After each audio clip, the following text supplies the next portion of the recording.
ನಮ್ಮ ನಾಡ ಒಕ್ಕೂಟದ ಎನ್ಎನ್ಒ ಜುಬೈ ಮೀಟ್ 2025 ಕಾರ್ಯಕ್ರಮ ಸೌದಿ ಅರೇಬಿಯಾದಲ್ಲಿ ಮೇ 30ರಂದು ನಡೆಯಿತು. ನಮ್ಮ ರಾಷ್ಟ್ರದ ಸಮೃದ್ಧಿಗೆ ಉತ್ತಮ ಭವಿಷ್ಯವನ್ನು ಸೃಷ್ಟಿಸಲು ಸ್ಥಳೀಯರಲ್ಲಿ ವಿದ್ಯಾರ್ಥಿಗಳನ್ನು ಬೆಂಬಲಿಸುವ ನಮ್ಮ ನಾಡ ಒಕ್ಕೂಟದ ಉದ್ದೇಶವನ್ನು ಮುಂದಿಡಲಾಯಿತು. ಸಮುದಾಯದ ಮುಖಂಡರು, ಸದಸ್ಯರು ಮತ್ತು ಹಿತೈಷಿಗಳನ್ನು ಕನ್ನಡ ನಾಡಿನ ಭವಿಷ್ಯ ಮತ್ತು ಈ ಪ್ರದೇಶದಲ್ಲಿ ಎನ್ಎನ್ಒನ ಕಾರ್ಯತಂತ್ರದ ಬಗ್ಗೆ ವಿವರವನ್ನು ನೀಡಲಾಯಿತು. ಅಬ್ದುಲ್ ಮಹೀಬ್ ಇಬ್ನ್ ಎ ಮೊಹ್ಸಿನ್ ಅವರಿಂದ ಭಾವಪೂರ್ಣವಾದ ಕಿರತ್ ಪಟ್ಟಣದಿಂದ ಆಧ್ಯಾತ್ಮಿಕ ಸ್ವರದೊಂದಿಗೆ ಕಾರ್ಯಕ್ರಮವನ್ನು ಉದ್ಘಾಟಿಸಲಾಯಿತು. ಎನ್ಎನ್ಒ ಡೇಮಂ ಆಲ್ಕೋಬಾರ್ ರಾಯಭಾರಿಯಾಗಿ ಸೇವೆ ಸಲ್ಲಿಸುತ್ತಿರುವ ಜನಾಬ್ ಇಮ್ರಾನ್ ಬಾಯ್ ಅವರು ಸ್ವಾಗತ ಭಾಷಣವನ್ನು ಮಾಡಿದರು. ಈ ಸಂದರ್ಭದಲ್ಲಿ ಎನ್ಎನ್ಒ ಕಾರ್ಯಕ್ರಮಗಳ ವಿಡಿಯೋವನ್ನು ತೋರಿಸಲಾಯಿತು. ಎನ್ಎನ್ಒ ಕಾರ್ಯ ಸಾಧನೆಗಳು ಮತ್ತು ವಿದ್ಯಾರ್ಥಿ ವೇತನದ ಕುರಿತು ಜನಾಬ್ ಜುನೇದ್ ಬಾಯ್ ಅವರಿಂದ ಆಕರ್ಷಕ ಪ್ರಸ್ತುತಿ ನೀಡಲಾಯಿತು. ಈ ಸಮ್ಮೇಳನದ ಅತಿಥೇಯರಾದ ಜನಾಬ್ ನಜೀರ್ ಭಾಯ್ ಅವರು ನಮ್ಮ ಸಮುದಾಯದ ಕಾಳಜಿಗಳು ಮತ್ತು ಅಗತ್ಯತೆಗಳು ಎಂಬ ವಿಷಯದ ಕುರಿತು ಮಾರ್ಗದರ್ಶನವನ್ನು ನೀಡಿದರು. ಎನ್ಎನ್ಒ ಕೆಎಸ್ಎ ಅಧ್ಯಕ್ಷ ಜನಾಬ್ ಮೊಹ್ಸಿನ್ ಭಾಯ್ ಅವರು ಎನ್ಎಸ್ ಅಕಾಡೆಮಿಯ ಸರ್ಕಾರದ ತರಬೇತಿ ವಸತಿ ಸೌಲಭ್ಯಗಳನ್ನು ಅನಾವರಣಗೊಳಿಸಿದರು. ಎನ್ಎನ್ಒ ಟ್ರಸ್ಟಿ ಜನಾಬ್ ಫಜ್ಲು ರೆಹಮಾನ್ ಭಾಯ್ ಅವರು ಮಂಗಳೂರಿನಿಂದ ಕಾರವಾರ ಮತ್ತು ವಿಶ್ವದ ಉಳಿದವರಿಗೆ ಸಂಸ್ಥೆಯ ರಚನಾತ್ಮಕ ಚೌಕಟ್ಟನ್ನು ವಿವರಿಸಿದರು. ಕೊಲ್ಲಿಯಲ್ಲಿ ಉನ್ನತ ಉದ್ಯಮಿ ಆಗಿರುವ ಜನಾಬ್ ಜಕರಿಯಾ ಭಾಯ್ ಸಭೆಯಲ್ಲಿ ಪಾಲ್ಗೊಂಡರು. ಮಾತ್ರವಲ್ಲದೆ ಎಲ್ಲ ಎನ್ಎನ್ಒ ತಂಡವನ್ನು ಪ್ರೋತ್ಸಾಹಿಸಿದರು. ಎನ್ಎನ್ಒ ಸೆಂಟ್ರಲ್ ಕಮಿಟಿ ಅಧ್ಯಕ್ಷ ಜನಾಬ್ ಮೊಹಮ್ಮದ್ ಸಲೀಂ ಮೂಡುಬಿದ್ರೆ ಅವರು ಉಡುಪಿ ಜಿಲ್ಲೆಗೆ ಮಾದರಿ ಜಿಲ್ಲೆಯಾಗಿ ಮಾಡುವ ಮಹತ್ವಾಕಾಂಕ್ಷೆ ಮತ್ತು ಅಭಿವೃದ್ಧಿ ಮಾರ್ಗಸೂಚಿಯ ಬಗ್ಗೆ ನುಡಿದರು. ಪ್ರತಿ ತಾಲೂಕಿನಲ್ಲಿ ಎನ್ಎನ್ಒ ಕಮ್ಯುನಿಟಿ ಸೆಂಟರ್ ಮಾಡುವ ಅಗತ್ಯವಿದೆ.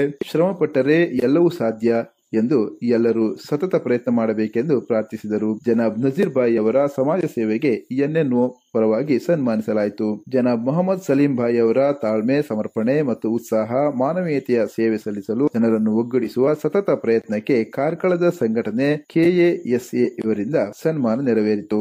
ಎನ್ಎನ್ಒ ಕೆಎಸ್ಎ ರಾಯಭಾರಿ ಜನಾಬ್ ಸಲೀಂ ಸಾಹೇಬ್ ಉಡುಪಿ ಅವರಿಂದ ಧನ್ಯವಾದ ಕಾರ್ಯಕ್ರಮ ನೆರವೇರಿತು.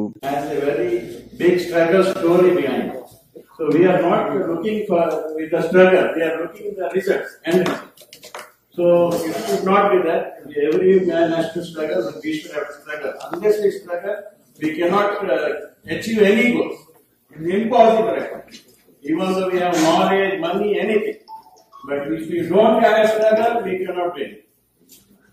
This is first point. Now, Alhamdulillah, ಇವತ್ತು ನಾವು ಇಲ್ಲಿ ದೊಡ್ಡ ದಿನ, ಮಹತ್ವಪೂರ್ಣವಾದ ದಿನ, ಹಜ್ಜಿದು ದಿನ, ಅದರಲ್ಲಿ ನಾವು ಇಲ್ಲಿ ನೆರೆದಿದ್ದೇವೆ. ಇದೊಂದು ನಮ್ಗೆ ಎಲ್ಲರ ಕಡೆಯಿಂದ ಒಂದು ಬ್ಲೆಸ್ಸಿಂಗ್ ಆಗಿದೆ. ಯಾಕಂದ್ರೆ ಎಲ್ಲ ಯಾರಿಗೆ ಚೂಸ್ ಮಾಡ್ತಾನೆ ಅವರಿಗೆ ಆ ಕೆಲಸ ಕೊಡ್ತಾನೆ. ಹಾಗೆ ನಾವು ಅದಕ್ಕೆ ಪಾತ್ರರಾಗಿದ್ದೇವೆ. ಇಲ್ಲಿ ರೆಹಮತ್ ಫರಿಷ್ಠ ರೆಹಮತ್ ರೇಂಜ್ ಬರ್ತಾ ಇದೆ.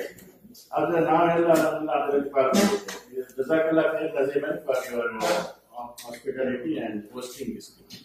ಎನ್ಎನ್ಒ ಬಗ್ಗೆ ನಾನು ಸಂಕ್ಷಿಪ್ತವಾಗಿ ನೋಡಬೇಕಾದ್ರೆ, ನಾನು ಕೋವಿಡ್ ಟೈಮ್ ಅಲ್ಲಿ ನೋಡ್ತಾ ಇದ್ದೆ, ಕಿಟ್ ವಿತರಣೆ ಮಾಡ್ತಾ ಇದ್ದೆ. ಎಲ್ಲರಿಗೂ ಕಿಟ್ ಬೇಕಾಗ್ತದೆ. ದೊಡ್ಡವರಿಗೆ, ಶ್ರೀಮಂತರಿಗೂ, ಬಡವರಿಗೆ ಎಲ್ಲರಿಗೂ ಬೇಕು ಆ ಟೈಮ್. ಆಗ ನಾನು ಒಂದು ಬಿಲ್ಡರ್ ಹತ್ರ ಒಂದು ಫ್ಲಾಟ್ ತಗೊಂಡಿದ್ದೆ. ಅವರ ಹತ್ರ ಹೇಳಿದಾಗ ಒಂದು ಫ್ಲಾಟ್ ಯಾಕೆ ಆಗಿಲ್ಲ, ಈಗ ಕನ್ಸ್ಟ್ರಕ್ಷನ್ ಎಲ್ಲ ಸ್ಟಾಪ್ ಆಗಿದೆ, ನಾವು ಕಿಟ್ ವಿತರಣೆ ಮಾಡ್ತಾ ಇದ್ದೀರಾ ಅಂತ ಹೇಳಿ. ಆಗ ನಾನು ಹೇಳಿದೆ, ನೀವು ಎಷ್ಟು ಕಿಟ್ ವಿತರಣೆ ಮಾಡಬಹುದು, ನೀವು ಮಾಡಿದವರಿಗೆ ಮಾಡೋದು ಮತ್ತೆ ಕೆಲವರಿಗೆ ರೀಚ್ ಆಗ. ನಾನು ಹಾಗೆ ಹೇಳಿದೆ, ಕೆಲವರಿಗೆ ಇಡೀ ವರ್ಷದ ಕಿಟ್ ಬರ್ತದೆ, ಕೆಲವು ಪಾಪದವರಿಗೆ ಸಿಗೋದೆ. ಮತ್ತೆ ಎಲ್ಲರೂ ಕಾಂಪಿಟೇಷನ್ ಅಲ್ಲಿ ನಾವು ಕೆಲಸ ಮಾಡೋದು. ನಮ್ಮ ಒಂದು ಸಮುದಾಯದ ಒಂದು ಜಜ್ಬಾ ಏನಂದ್ರೆ ಎಲ್ಲರೂ ಕಾಂಪಿಟೇಷನ್ ಮಾಡೋದು ಒಂದಕ್ಕೆ.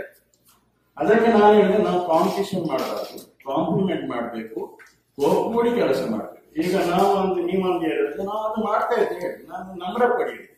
ಅಲ್ಲಿಂದ ಎನ್ಎನ್ಒ ಸ್ಟಾರ್ಟ್ ಆಯ್ತು.